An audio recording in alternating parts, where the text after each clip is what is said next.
Shout out to the sponsors of the podcast, the Divi Project, that's diviproject.org, your one-click solution to masternodes and staking. MonarchToken.io, the complete crypto solution available for Android, iOS. Whew, that bomb got to me. And desktop devices. Check out MonarchToken.io. And a big shout out to Some.social, that's SOMEE.social, for sponsoring the podcast. Whew, okay, I made it through the intro. Wow. Hey, how goes it? I'm Ken Bozak, here to talk about Bitcoin and Bitcoin accessories. And today I'm with my bro, Anastasia, aka Lady Anarchy. How goes it? Hi guys, how are you? Everybody on the intersphere, how goes it? We're going to be talking about blockchain commerce and GoCoin and all that stuff, oh my. But first, Anastasia, you were just talking to me. You had a busy week this week. You're on a bunch of different podcasts doing things.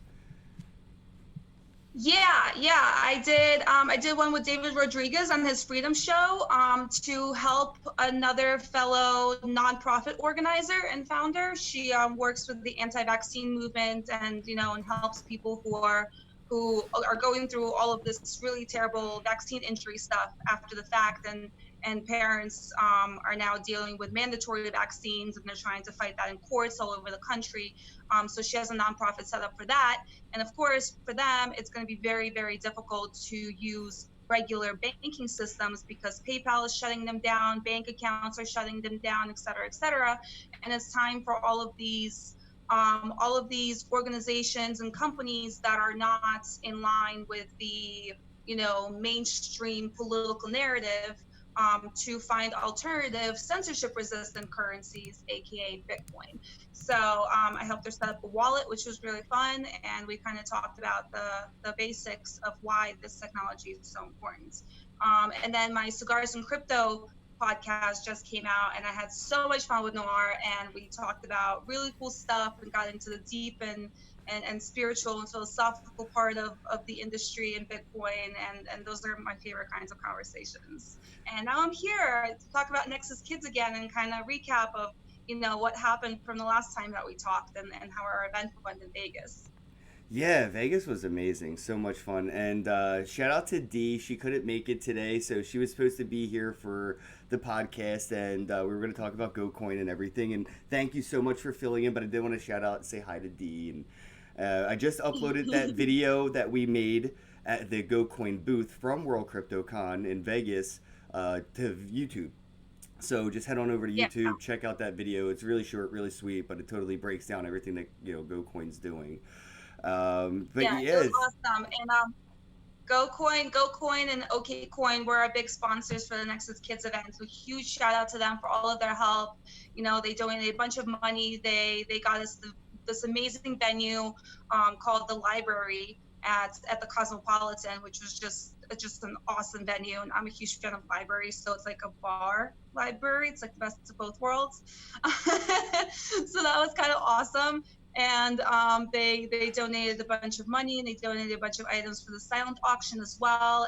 And OKCoin helped us organize all of it. So they're freaking, both teams are just amazing and awesome, and were a huge help to us. And we couldn't have done the event without them. And we raised $35,000 overall. Wow, congrats. Including, go kids. Yeah, including the venue, the silent auction items. We got 50 laptops donated to us from an anonymous donor that we're going to be buying up really soon for the Christmas season. And then we also raised $5,000 in cash at the event. So that's also going to go towards computers or coding tests, scholarships, et cetera, whatever the kids need. That is really cool. I mean, that's a successful, fundraiser if I've ever heard one. And it wasn't the only one. There were so many different things happening in Vegas that, people were raising money for like good reasons or even personal reasons for like, angel investors and stuff. But there was a lot of money being, invested, which is to me a very bullish, outlook. Like when I see like OK and GoCoin and everything like the Nexus kids raising like $35,000. That's the most bullish thing I think I could have seen at World Crypto Con.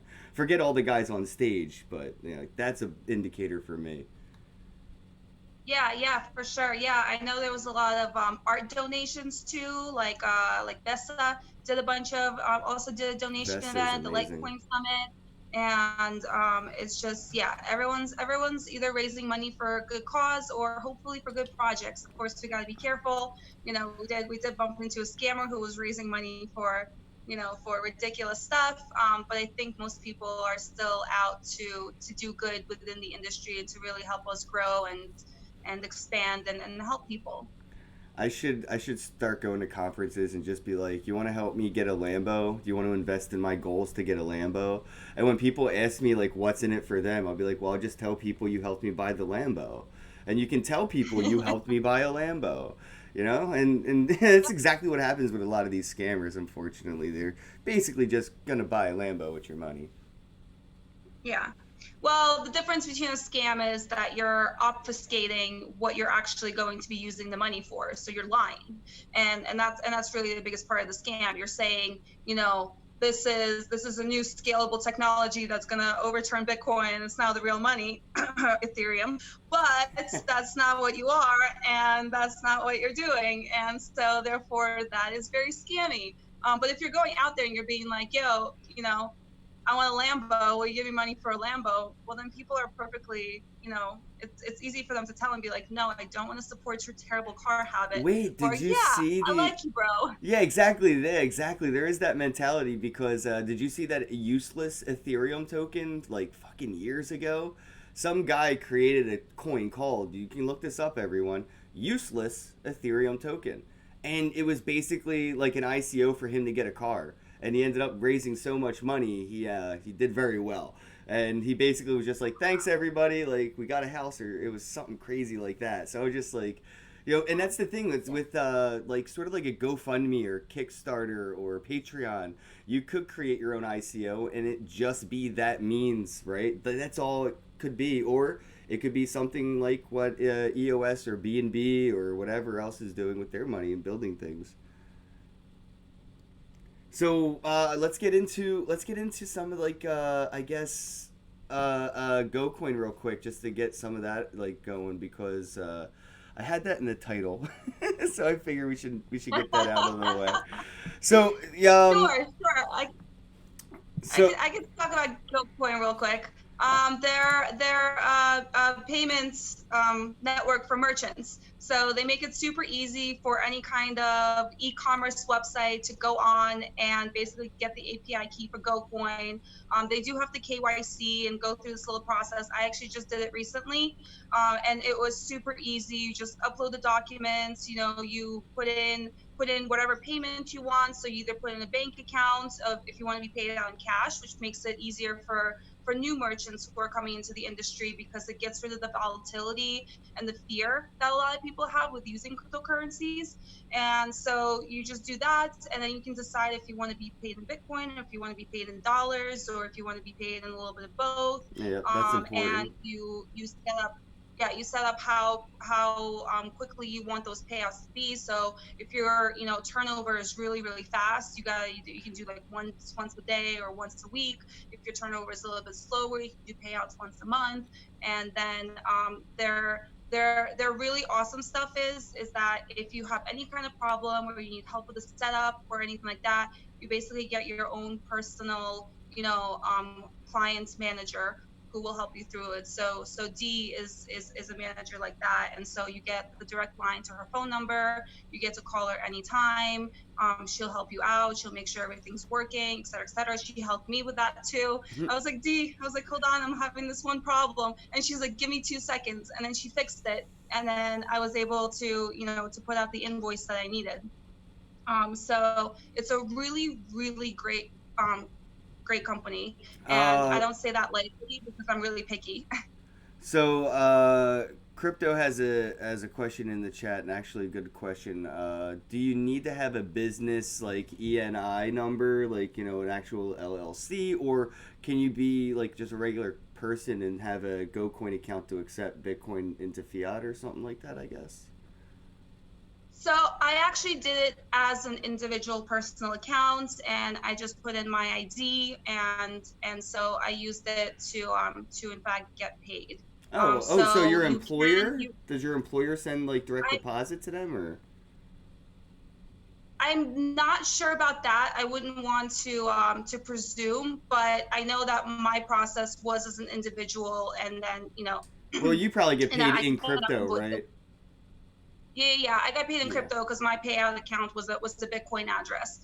So I believe that you can, because you can sign up as an individual and you can sign up as a business on there. You do just have to KYC, make sure that your identity is real and all that stuff, because they deal with banks. But if you're doing mostly Bitcoin, like I said, I just put in my ID. They made sure that that was all okay, and and then I was able to get my payout in Bitcoin. It's just when you go through the banking system, it's a little bit more rigorous. But for merchants, you do have to have your IE, whatever tax number. That's all in your basically KYC and founding documents of your company as an actual merchant. Gotcha. Yeah, that makes sense. So yeah, Yeah. dude, exactly. So yeah, you got your answer in the chat there, individual or as a business. Yeah, and that is great. I really think that that's kind of convenient, especially for the fact that there's a lot of people in the space that are getting paid in crypto now, and they have to pay their bills and things like that, and it can be a pain in the ass to go through all that, and yeah, it's a hassle. But you know what's friggin' ironic is in the middle of that interview, the one I uploaded earlier with D from Vegas, I ended up using GoCoin to, purchase my flight to Vegas for World CryptoCon. And I didn't even know it. But when I'm on cheapair.com, they accept Bitcoin. So the Bitcoin address shows up. I send the Bitcoin, and that's it. I get my flight info.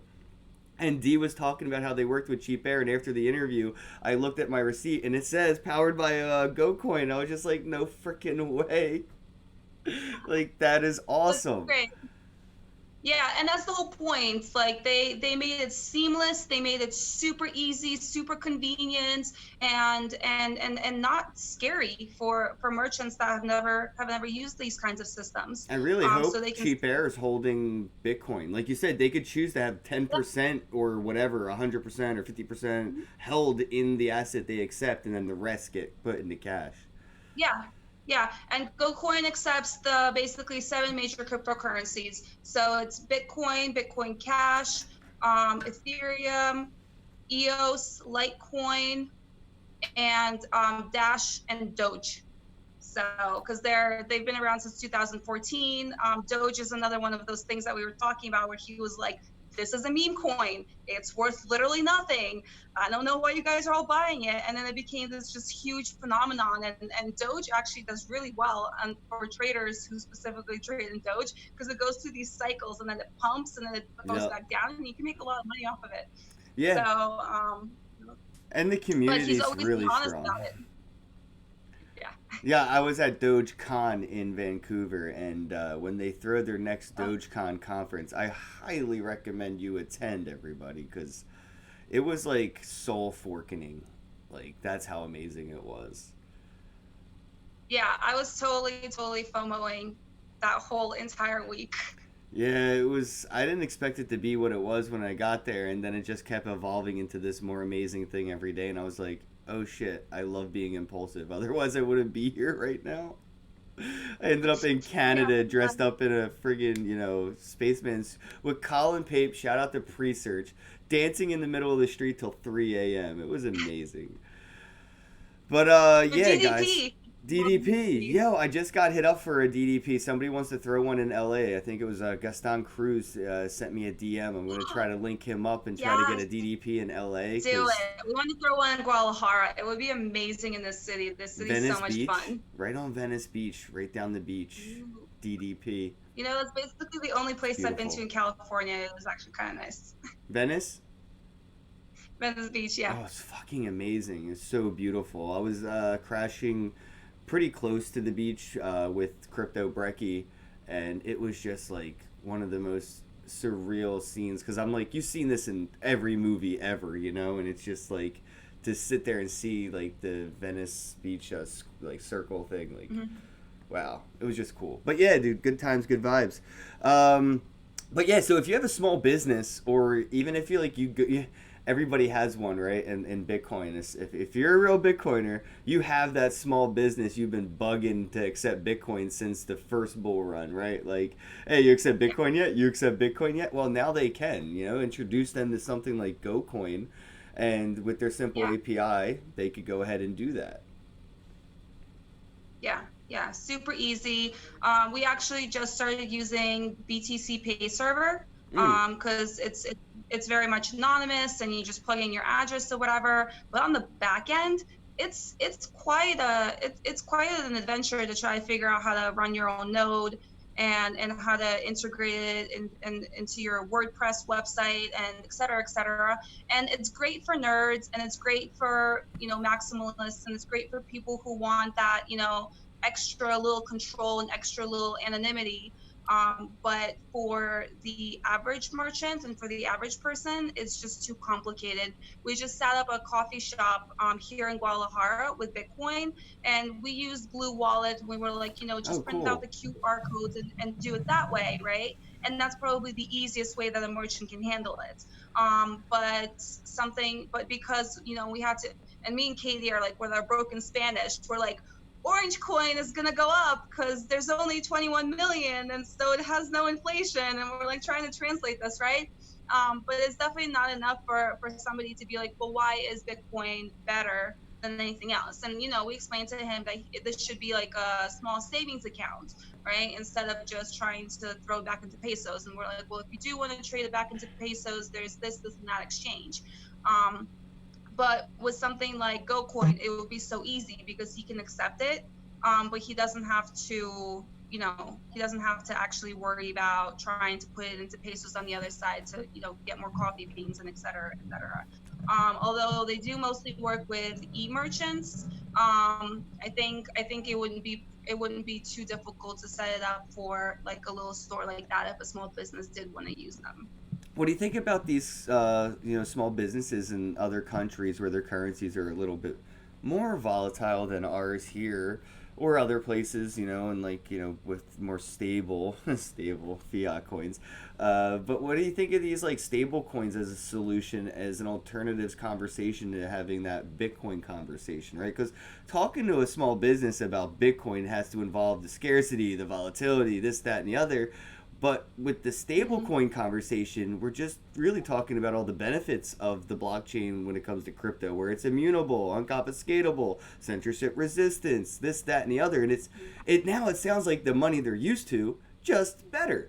And I think that might be the on ramp combo that I really didn't see coming, was the stablecoin hat trick, where we get these businesses using the tech to keep the currencies that they've come to love and enjoy, unfortunately the fiat US dollar, and then segue them into the volatility of Bitcoin. Because I think before the US dollar, every currency was volatile, and I think that was a true form of commerce, to have a volatile currency for volatile goods and services.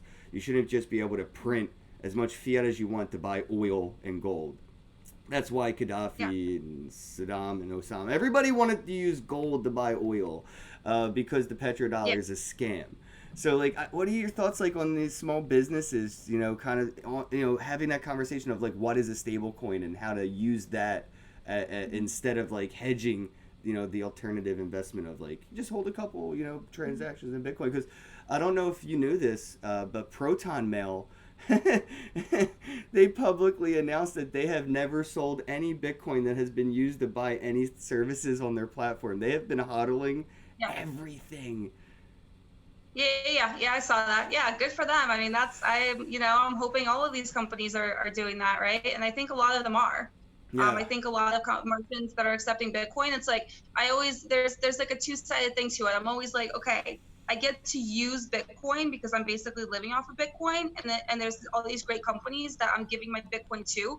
But when I think about it, like when I go to Bitrefill, I'm like, okay, every time I make a transaction, I'm actually giving Bitrefill Bitcoin, and now they get to hold that Bitcoin. So it makes me a lot more conscious of who I want to spend my money with. because I don't want to give Bitcoin to just anybody. Like, I don't Mm-hmm. want to give Bitcoin to a terrible company that's going to screw over a bunch of people. Like, I don't want to give Bitcoin to PayPal. PayPal continuously shuts down accounts of people who have done nothing wrong. I don't want to give Bitcoin to them. Even if PayPal started accepting Bitcoin, I still wouldn't use them, right? But a great company like Bitrefill, absolutely. I'm like, yeah, sure, take my Bitcoin, because then I get what I need on the other side, like my phone bill, an Uber ride to where I need to go, my Starbucks coffee, et cetera, et cetera. And I'm okay with them holding it because they're providing this great service to me. And same thing with GoCoin, same thing with Cheap Air, same thing with a lot of these companies that have our ethos. But stable coins, I think we have to be. I think it is a great on ramp. I think we have to be very careful to not repeat the same mistakes as we did with fiat. There was gold, and fiat was backed by gold, and then suddenly that fiat wasn't backed by gold, and the printing press just went crazy. So I just don't want that same stuff to happen to stable coins. Like, there's all of this FUD about Tether, and I don't think that it's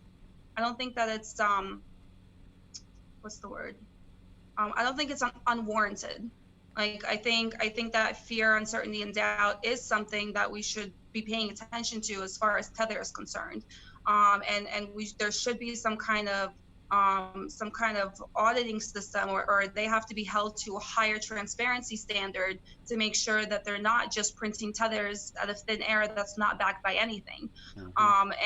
And is it backed by the dollar, which is also unlimited printing, or is it backed by Bitcoin? If the stable coin is backed by Bitcoin, or it's backed by another cryptocurrency that has a limited supply and has a good economic game theory behind it, then yes, I think those stable coins are really, really good. But I don't think all of them are equal in value, and I don't think all of them are going to be good on ramps. I think we have to scrutinize each and every one of them and see the economics behind them to make sure that they're actually a good on ramp.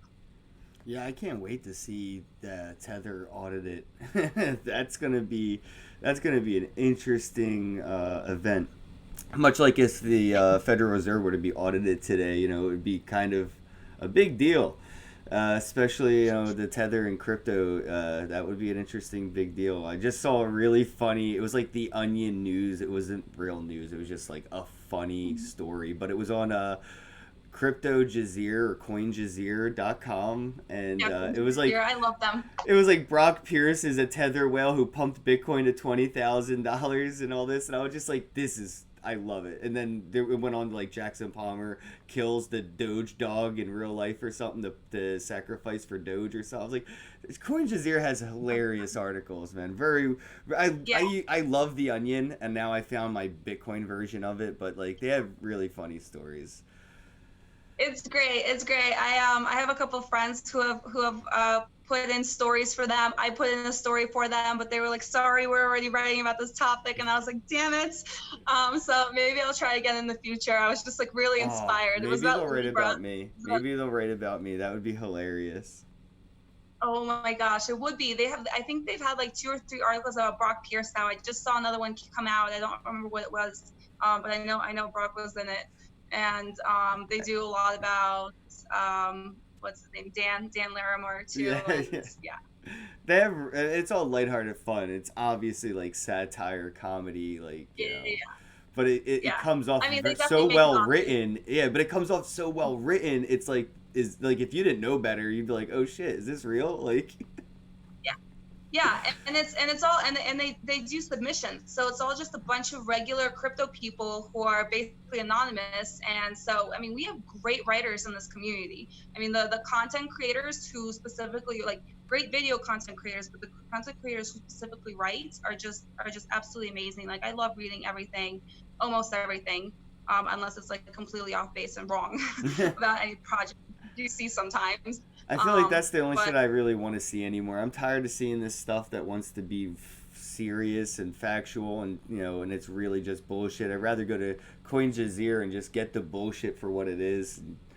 I, it's so great. But anyway, back to the stable coins and stuff. Like, yeah, you actually said something that was really interesting and made me start thinking. Like, To see a stable coin, like Tether backed, by $1 USD, I would love to see a stable coin, and I don't really follow them that closely, but is there a stable coin that is backed by $1 worth of Bitcoin? Because that's how like the Steam dollar works. Steam dollar is backed by Right. $1 worth of Steam, and the value of Steam is volatile, so the amount of Steam that Steam dollars is backed by is volatile, but you always get one USD worth of Steam when you redeem a Steam backed dollar. So is there like a stable Supposedly. coin that can give you a dollar's worth of Bitcoin? That would be an interest, because I think the concept of stable and the word stable for crypto is just like, Mhm. it's not real. It's like a weird dream that can never become a reality, because the US dollar in physical form has its one value, and then in a digital form it is more valuable. Not saying PayPal dollars are worth more than real dollars, but there are incentives if you go to a small business or even individually. Hey, send me PayPal, and maybe give you a discount, and just sending me cash or giving me cash. But like these stable coins have all the perks of crypto, like the immutability, censorship resistant, blah blah blah blah blah blah blah. They're more Yeah. valuable than the dollar that they're backed by, just by the tech that they're built on. So like we've seen stable coins go volatile in value because of their ability to be traded on third party markets, like and stuff. So Mhm. I would love to see more stable coins created until we find the right cocktail for one. But you're right, like using a Yeah. stable coin backed by the US dollar is like a step backwards. We're It almost seems like Dai isn't Dai like a pretty good one these days. I'm it's also not mathematically super backed by into. Ethereum, yeah. Yeah, so I mean I think that maybe a little bit better than the US dollar. Sure, the US dollar provides a stability, but the stability's fake. It's all an illusion. What the Federal Reserve just printed like the entire market cap of Bitcoin a couple months ago in a span of a couple of days. That's not stability. If that happened in Bitcoin, the price would just like explode everywhere, and it's just we're not seeing it because the world economy is obviously much slower than our tiny little industry, and we're not going to see the effects of that inflation for maybe a couple months until it becomes hyperinflation, and then it just fucking cascades into what Venezuela has become, or Zimbabwe, or any of the other countries that have dealt with hyperinflation. It doesn't happen. It doesn't happen. It happens slowly, and then all of a sudden, in one year, it goes parabolic, Well, and that's the and fiat the value whales. The fiat crashes whales, and nothing. they get out of fiat and they start dumping on the US dollar market, buying real estate or gold or whatever else, hedging out of that. They don't really, billionaires like Trump don't have money in savings in a bank, right? They have, assets that they would have to liquidate to then have that money that they're Yeah, worth. And yeah. that's what's going to happen. Like when they print this money, it's not just going into circulation; it's going into a whale or whale pool, and then eventually they just Mhm. dump on the world market, and it's like a Yeah. giant wave. It happens, like you said, in a year, overnight. Really, 2008, we saw Hmm. it really start to happen, and we kind of bailed ourselves out ish, but it's an It's inevitable a band-aid reoccurring on event. a Yeah. wound that just won't stop bleeding. Yeah, it's an inevitable reoccurring event for sure, and that's what really got me interested in things like Bitcoin and stuff. Was like the whole circulating supply, the issuance, the proof of work, and everything. And we're coming up on a halvening that's really got everybody's eyes looking at the tech again, not so much the price. They're looking at the tech because they're afraid the tech will affect the price, and they're looking at the halvening, the difficulty increase, the what it will have on miners, if it's going to like if miners are going to struggle with the reward and the overhead costs, this, that, and the other. And it's really interesting to finally see technical analysis become technical when it comes to Bitcoin. But I don't know, like, have you been having any like thoughts on the halvening that's coming up, and like, are you expecting any results from it? Like, I know me personally, Um, I think Bitcoin's going to see a price decrease. I think Bitcoin might have a buy the dip moment, but other than that, I think like every other halvening, it's you can just look at the pattern. yeah. Yeah, I don't think I have enough knowledge on technical analysis or even the trade patterns to really comment. I'm just not so well versed in it. The historical pattern obviously says that we're going to see another parabolic thing. I don't necessarily look at the small, like I don't really look at the volatility as volatility anymore. I'm so desensitized to it. I'm just like, Same. oh, there's oh, there's another dip. Oh, it's gonna go down. Oh, okay, now it's going back up again. We actually had a moment. What was it when it almost hit 7K the other day, or like it got into the 7Ks? What was it, like a couple weeks ago before we went to Vegas? And Juan totally panicked. And he's like, we gotta sell some Bitcoin just in case, because it could go lower or it could go higher. It was like this point in the charts that was just like it could go either way. And since we live off of Bitcoin and we buy everything in pesos, we do need to, still go back into fiat for groceries and regular stuff like that. We go to all of the markets, and cash is definitely still king in Mexico and probably will be for quite, at least another decade or two until cryptocurrencies develop enough to be able to overtake this market. So we were like, we at least need money for a couple months of rent and whatever. So we totally panic sold a little bit. And I was like, God, and then it went back up, right? Like not even a week later. And I was Right. like, God damn it. I was like, this is why I don't panic about it. I'm just like, if it dips, that means it's probably going to go back up in the next 24 to 48 hours. Like I have not seen Bitcoin do, like, especially like in a bear market. Yeah, it keeps going down, right? But it's very clear at this point, I think, that we are in a bull market. And anytime that it dips, it goes right back up. And so, I mean, our lowest was the 3,000 something points, and I don't think we'll be going below that anytime soon. How volatile is the local currency? I don't really follow like actual currencies anymore. I don't even like look at them. But how is like peso volatile like in a noticeable way? No, it usually fluctuates a couple of pesos. The average is about 19 pesos per dollar. So we usually count everything in like 20 pesos is a dollar, and that's easy math. While I was in Vegas, it did go up to 21. That's the highest that I've seen it since I've been here. And the lowest it goes down to is maybe about 1750 or so. But so it does fluctuate a little bit around that, especially with Trump continuously. Current currencies are very political as well because they are national currencies of governments. So any volatility in the political sphere tends to kind of mess with the exchange rates as well. And sanctions like on Russia have really fucked over the Russian currency. The Chinese trade war, we're going to see a lot of fluctuation between because of that. But and with Mexico, the whole wall debacle kind of sometimes flares up and flares down, but for the most part it's only a couple pesos off, so I don't really think that it's that volatile. Well, when we were, talking, when you're talking and we're talking about Bitcoin volatility, I feel like, it's such a first world privileged problem to have.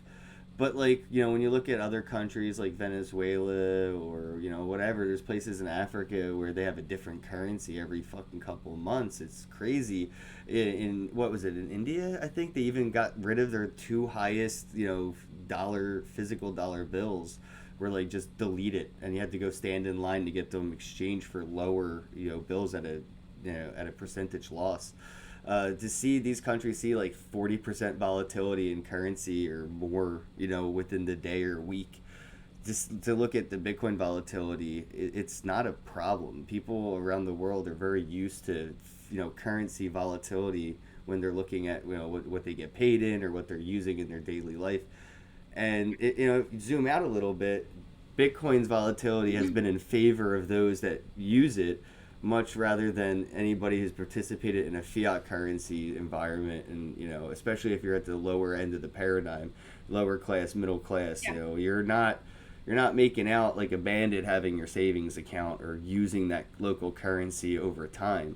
Bitcoin may have its dips, but it has done well compared. Yeah. It's the best performing currency. Period. Yeah. And I think the two most important factors for that is one, it's deflationary capabilities, it's limited supply, and also because it doesn't have a central planner behind it, right? It doesn't have the centralization, it doesn't have somebody who can control it, right? A lot of the boom and bust cycles that happen with currencies and with stock markets and in general with like economic booms and busts is because of the central banks. It's because of the Federal Reserve. It's because of quantitative easing and exchange and whatever rates and et cetera. Like all of these human meddling things that they do fucks with the free market, right? And the free market kind of has its own flow and ebb. It's very much a conglomerate of everybody's psychology, everybody's wants, needs, desires, all of these human things, right? And it's about voluntary transaction of those human things. And when somebody starts poking into that, it's like it starts to send ripples, and it fucks things up and it breaks stuff. And as long as we have central banks that continue to do that, we're gonna see these ridiculous like volatile stuff that doesn't benefit um, people who are less well off and are using these currencies. We've If seen they that start start using to Bitcoin, manipulate Bitcoin, though. If you look at like the futures with the CBOE, CME, and what is it, the GBTC on the stock market, which is all fake Bitcoin, and you and know, they're trying. I don't think they're going to succeed. I think maybe some corporate guys are going to be like, oh, well, this looks like, way easier than to actually buy Bitcoin. well, what about They're going custodial to, services like Coinbase? We don't even know if they're. We need to see Coinbase audited because we don't know if Coinbase owns yeah, as much Bitcoin as the customers think yeah. that they own in their Coinbase wallets. We have to regulate ourselves. Like this is not an industry where you can just walk in and haphazardly start pushing buttons. Like you have to have at least a little bit of knowledge or a little bit of curiosity of how it works, and hopefully you get to meet good people along the line. Like I did mention Coinbase the other day. I did recommend it as an on ramp, and I said as soon as you buy, get your money out of there. And that's basically it. If they want to play these games, then we can play games too. We can use them as the on ramp, and then we can dump them as soon as we have what we need. But really the best way that I recommend for people to actually get Bitcoin is go to your local Bitcoin meetups. And if somebody there doesn't have Bitcoin to sell, then they at least know a better place to buy it. They know some guy who's selling Bitcoin as a job, right? They know somebody from local Bitcoins who doesn't care about the KYC stuff, that will just do it as a private deal on the side.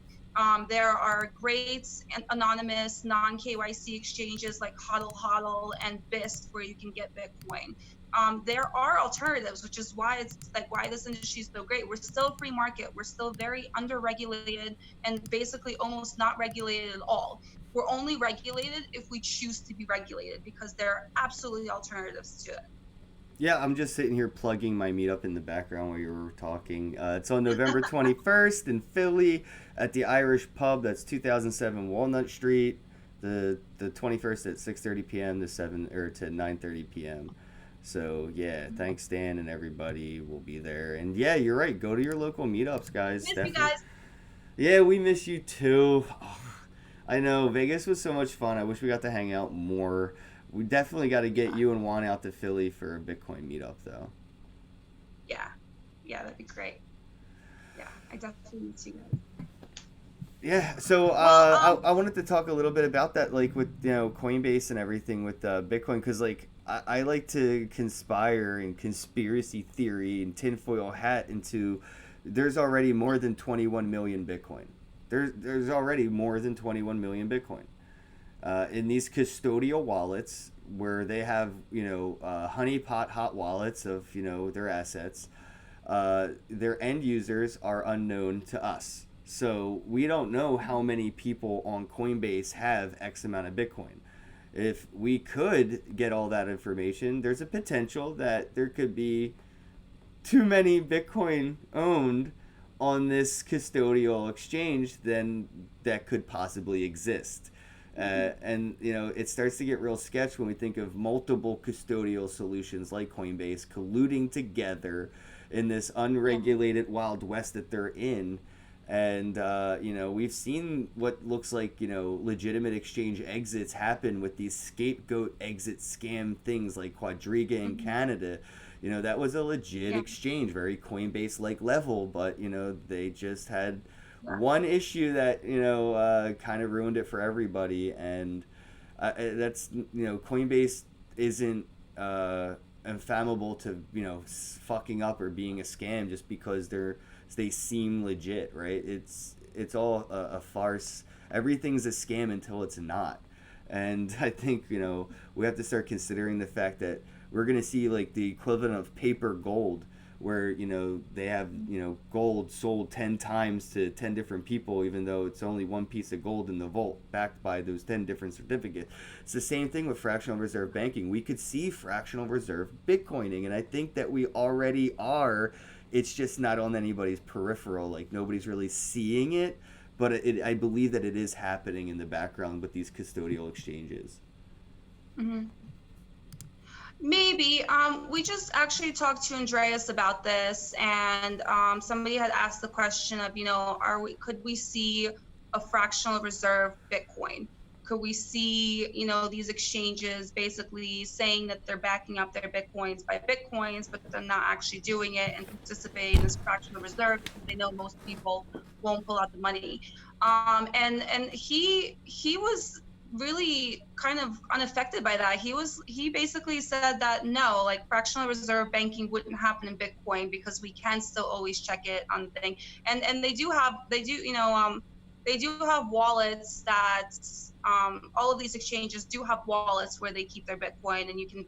And at this point, clearly everybody can see that, hey, this is the Coinbase Bitcoin wallet, and this is the Binance Bitcoin wallet, and that there, we have proof of keys day, where we can always audit them ourselves, and we have so many different educational initiatives to get people out of those on ramps and into hardware wallets and into non-custodial wallets and actually holding their Bitcoin and being in control of their funds. I'm not sure. I think that Bitcoin is stronger than that, but I'm also not naive to think that Bitcoin isn't gonna face some real serious challenges as we move forward. Yeah, you're right. We have to self-regulate and kind of govern ourselves as we go and tread lightly and take everything that these institutions say with a grain of salt, because they do have their own biased agendas at the end of the day. Coinbase isn't one of us. They're not here to make Bitcoin better. They're here to make more money for themselves. I think that that was proven during the Bitcoin Cash listing scam. I think there was an insider trading inside investigation where they came up with nothing, but it was very clear what they did by freezing accounts and things like that. And they were manipulating the market for a while with their they said at one point Coinbase said they could fill an entire stadium with the amount of people that signed up within 30 days. And Coinbase would freeze purchases or freeze selling depending on which way the market was moving in such a quick manner. If Bitcoin went up too fast, then Coinbase would freeze your account and you couldn't sell. You could only buy, which would help the market keep going up. But if the price was going down, then or they would just do the opposite. They would try to slow the down, so they would only make it so you can buy instead of selling. It was very easy to watch what they were doing if you were an end user. And I just, I do worry about the powers that they have, especially when we're pairing Bitcoin to US dollar. Like we're looking at BTC paired to USD, and when they can just print USD and buy BTC with it, is it a fair evaluation of the asset? And I think we have to start looking at Bitcoin paired to gold and get rid of gold paired to US dollar. Look at gold paired to BTC, BTC paired to gold. Rant over. I like that. And what Coinbase did in 2017 is the worst of the old financial system. It is literally like taking out the worst part of what the banks have been doing and what the central bank has been doing, and bringing it into our industry. And that shit needs to be called out, and those kind of companies need to be boycotted. And we need people who build UX, better than Coinbase or as good as Coinbase, so that when we talk to newbies, we're like, oh, no, no, no, don't use Coinbase. There's a better, easier, simpler alternative here that doesn't have those problems, right? Because the entire point of Bitcoin is to fix those problems and to get rid of that scammy shit that the Bitcoin, that the crap that the banking system has been doing to us for so long, and just eradicate that part, and walk into this new economy where Bitcoins can be counterfeited, that Bitcoins can be shut down, right? Bitcoins can be inflated and printed at will. Those things need to be left in the back, and companies that continue to do those kinds of things just need to be exiled out of our system, right? The free market doesn't work on violence. The free market works on either you do voluntary shit that's good, or you get called out as a scammer and you get exiled out of the We community. tried that. And The community tried that with Coinbase. Remember hashtag delete Coinbase?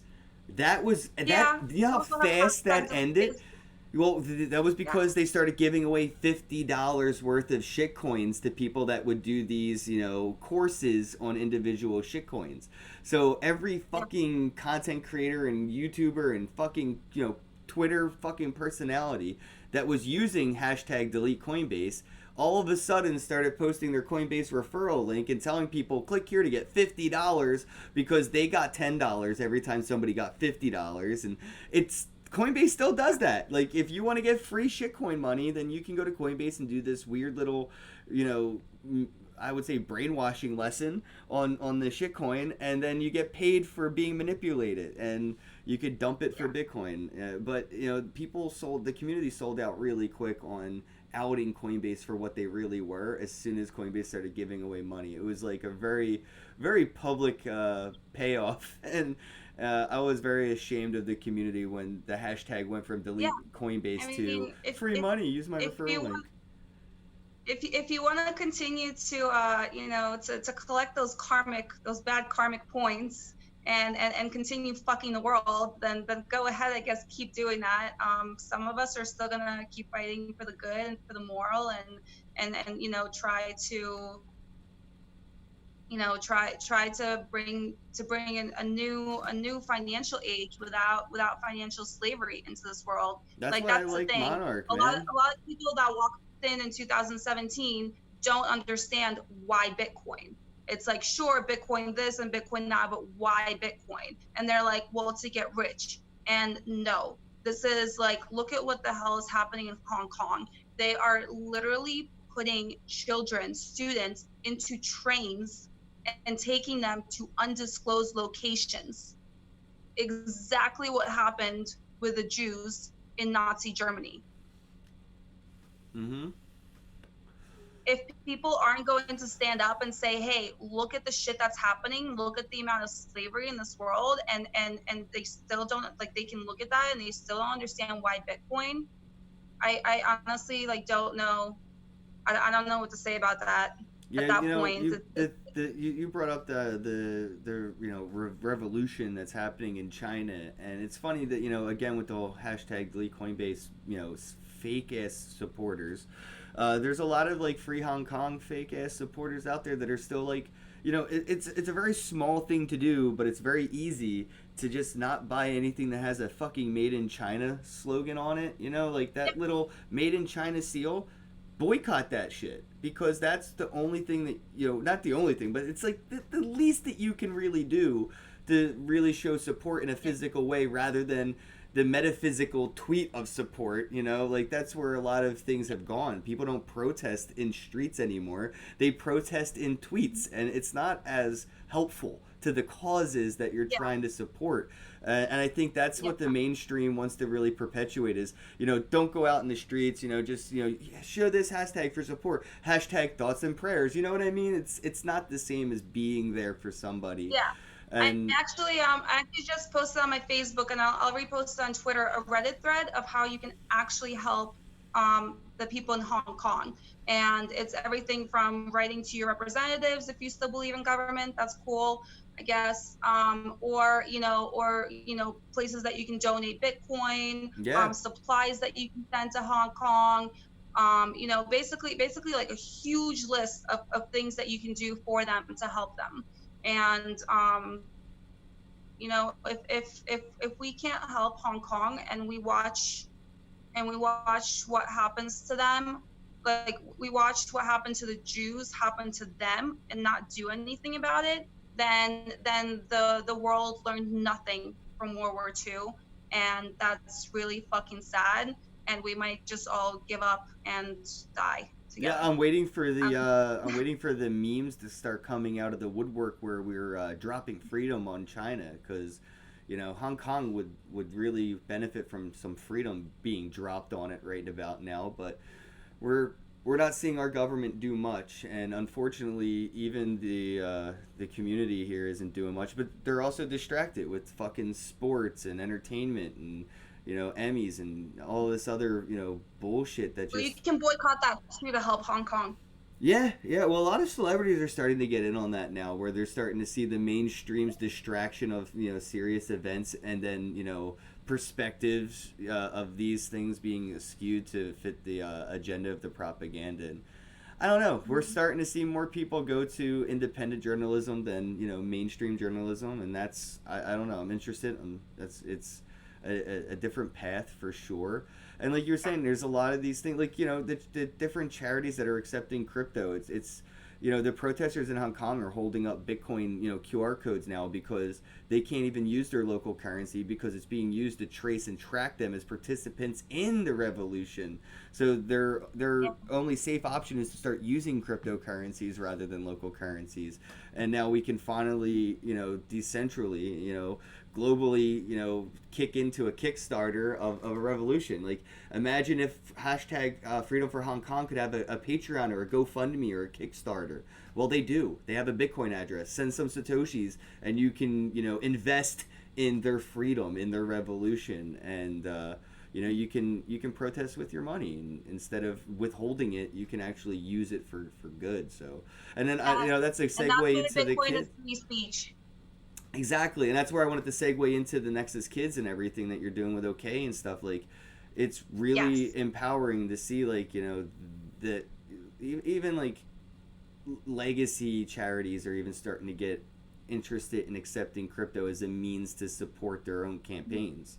They're not looking at it as a get rich quick thing, but they're looking at it as a solution for a lubricant for the transactions that they already have to deal with. Like, Mhm. not saying the Red Cross is a great example, fuck the Red Cross, but a lot of money is lost in the transaction of the friction of moving it from the couple pennies that are thrown in the donation jar to the tenth of a penny that actually gets implemented at the end of the day. Yeah, and there's also like bureaucratic expenses all the way through that. That even if you donate $10, by the time it goes through all of the administration, the actual people maybe get one. Let me grab my phone charger real quick. Oh yeah, go ahead. Like, we could use smart contracts to easily replace these people. I think Alex Machinsky said this in Ohio. I was at the Chainwise conference by Crypto Crow, and Alex Machinsky was calling it middleware. We're replacing middlemen with middleware. And I believe these middlemen will be replaced with smart contracts written by people that will have these developer fees built into it. So we'll see middlemen in a sense, but it'll be in a coded fashion, and the incentivization for them to code these smart contracts to replace middlemen with the middleware is that small developer fee, and very unnoticeable developer fee when compared to the other fees that we see. Yeah, for sure. Cool. Hopefully that will charge. Sorry, we can wrap things up soon. I know I'm keeping you for long, but I definitely wanted to get into what you were up to and what's going on and everything since last time we spoke. Yeah, yeah. So the event went great. Like I said, we raised $35,000.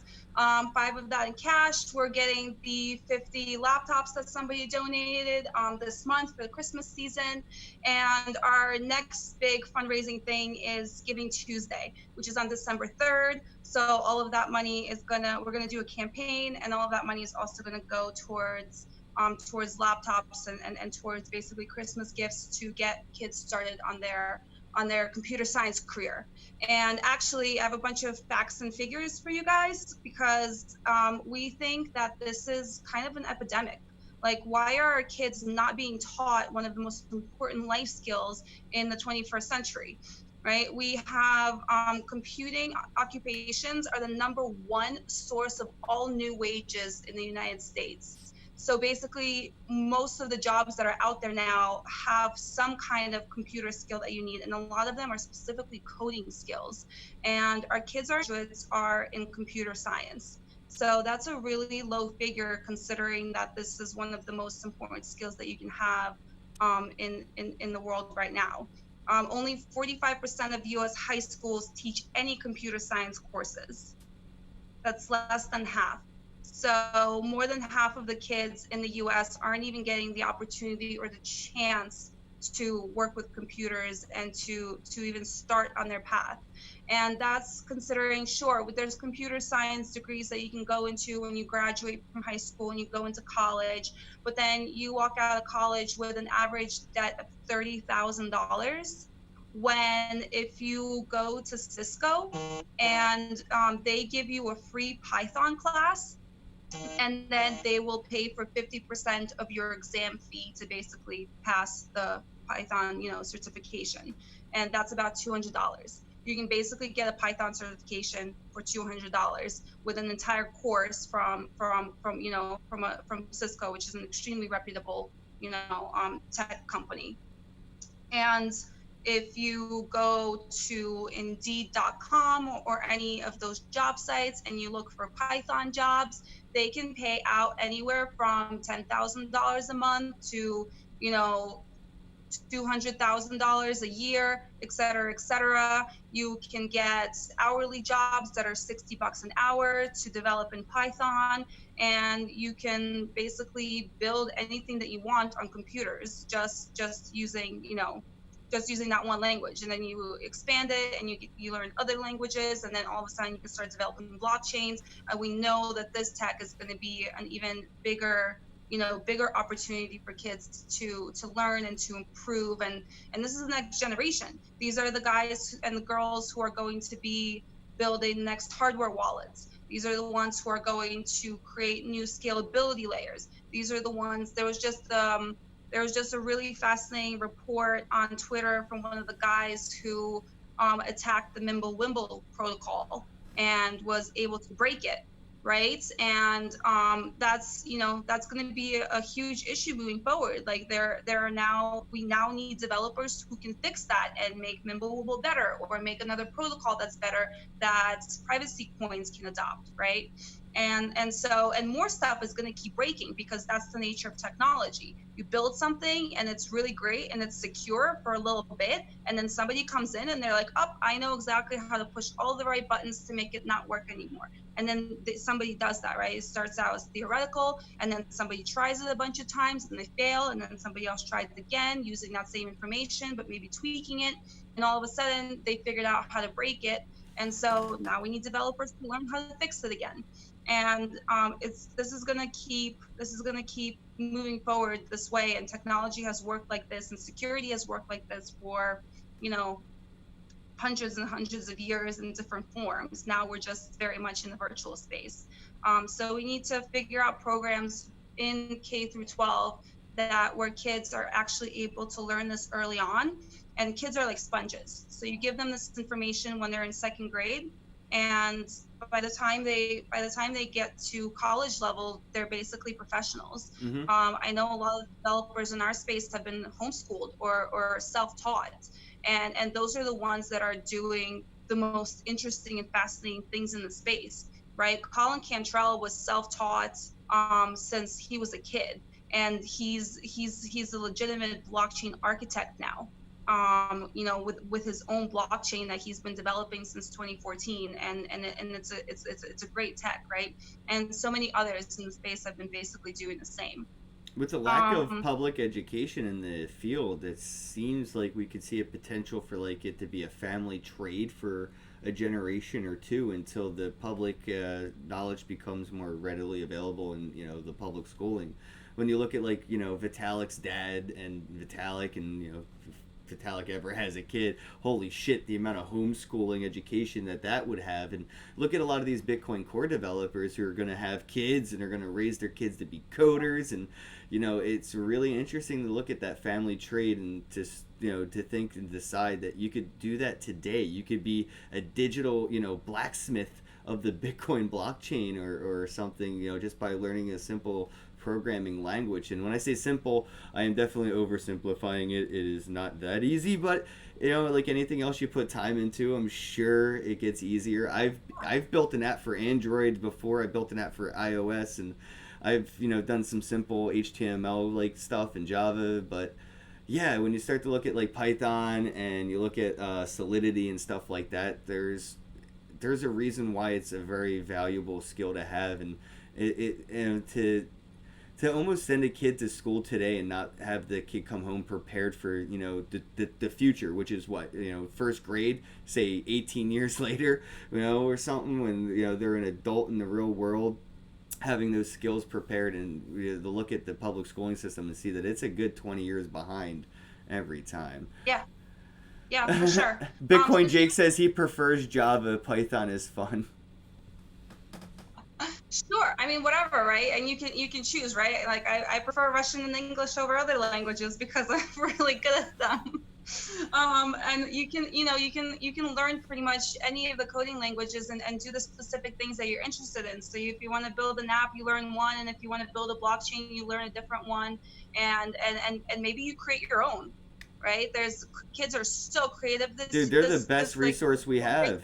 Right now in crypto, kids are our best resource. Seriously. Like, did you see the video from Mike in Space that I retweeted? It was his daughter explaining the Lightning Network in a physical diagram with open dimes, and it was just so great to see that. And I'm just like, what is the government going to do when this little girl creates her own shitcoin and all her friends start using it, and it actually gets listed on a DEX, and now they can be traded, and 10 years later she's a multi-billionaire because she created, you know, a currency or something? And that is possible. Like, these kids today, like, they trade Pokemon cards, but what if they could go home and make their own NFTs, you know, these digital collectibles, and start trading them with each other and become, you know, these big successes? Like, you can't imprison a child for becoming a billionaire because they're smart. And this is something, like, the more kids that we have coding and the more kids we have developing and playing in this space, the more unregulatable it becomes. Yeah, no, absolutely. And here's like this is already like the shortage of kids learning this stuff is already seen and being seen in our economy, right? So just in Pennsylvania, right, because we're from PA, PA currently has 18,212 open computing jobs, but in 2017, only 3,769 computer science graduates came out of college, and only 22% of those were female. So there's obviously a disparity of young girls getting into coding and getting into computer science versus boys, which is pretty natural historically throughout the tech industry. Not really. No. I will. Interesting fun fact: women are the reason we have the tech industry. Without women having 80% majority involvement in the creation of the internet and telecom, we wouldn't be here today being able to have this conversation on Zoom. You know, during the world wars and things, women were left at home to operate, you know, to be operators and to plug all these things. And right. Have a lot. The women were majority of the tech team, the tech coders and developers. Then the men came home from war and didn't have a job, and a bunch of older men decided to lay off the women and hire the dumb guys, and we had to start all fucking over again because none of the dudes knew what they were doing. Weird little documentary I found on YouTube. I'll have to try to find the link and share it on Twitter, but it was a really interesting documentary on, like, women are like the foundational layer of technology that they were forgotten, you know, because they were written off from the history because men. Right, right, of course. Well, today there's not as many girls going into these kinds of careers as there could be, That's right? mainstream And media. That's the media for you, right? You know, we didn't even have blue and pink toys till like fucking 50 years ago. Boys wore dresses not that long ago, and it was normal until the media decided to say this is what's normal, and everybody just absorbed the media's version of normal and then portrayed it into reality. I played with cars, so I don't know. I And then I still wear played with dolls dresses. too. And Find me in a skirt on stage. That's funny. I'm allergic to normal. Yeah, that's funny. I'm allergic to normal. That's a great T-shirt. I guess we can wrap things up. Where can people go to get involved and help out with the kids and I guess keep track of what the team's doing and get involved and get in touch with you? Yeah, so we're at www.nxskids.com. And one, we have a bunch of free resources for kids to learn how to code. So if you're a parent and you have kids who are, we have resources from age like 3 or 4 all the way up to 17, and all of these different websites basically give away these resources for free. If you have any schools or a child that you know that's in need that you would want us to donate computers to, or that need help with scholarships or coding camps or anything like that, who are really interested in this but don't have the resources, please email us. Our email is on there as well, and we'll be happy to help them. We are looking for more schools. We have a school in San Francisco that we're working with and one in Colorado Springs. I'd love to find one in Philadelphia that needs help. There's a lot of inner city schools in Philly that just don't have the resources to be able to provide this kind of education. So if you have if you want us to sponsor any of those, please let us know and we'll be happy to do that. We have those 50 laptops. They definitely need to go out, and we'd love to do it, all over the country and not just in the ones that we've found so far. We do want to work with more schools over, the next couple of years. You can find me on Twitter at Lady Anarchy. You can find I think at just Diana_Bailey, I believe it is, on Twitter as well. So if you have questions about GoCoin, please reach out to her, and I'm sure we can put all the links below for you guys. And yeah, if you have any questions about either of those, reach out to us and we'll be happy to help and answer any questions. And hopefully we can make the future better and brighter and not terrible and immoral. And also help the next generation come up and really understand why Bitcoin, and help them evolve and build really cool things in the future. We are way past time to get flying cars. I mean, come on. Yeah, I know. Back to the Future. I can't believe they were wrong. We were all betting on that one. But yeah, guys. I mean, definitely. And even if you're not a kid, just go check out the website and see. Check out the course for your damn self. Or if you have a kid, make it a parent-child, bonding experience and learn how to code together and build a DApp. How many parents out there are building dApps with their kids for their science experiments? Fuck a volcano. All right. Anastasia, thank you so much. Big shout out to NXS Kids. Shout out to OK, and shout out to GoCoin. Shout out to D. Sorry you couldn't make it. And thanks everybody for tuning in. As always, have a day. Thanks, guys. Shout out to the sponsors of the podcast, SoMe.social, SOMEE.social, that is the future of social media. MonarchToken.io, the complete crypto solution available for Android, iOS, and desktop.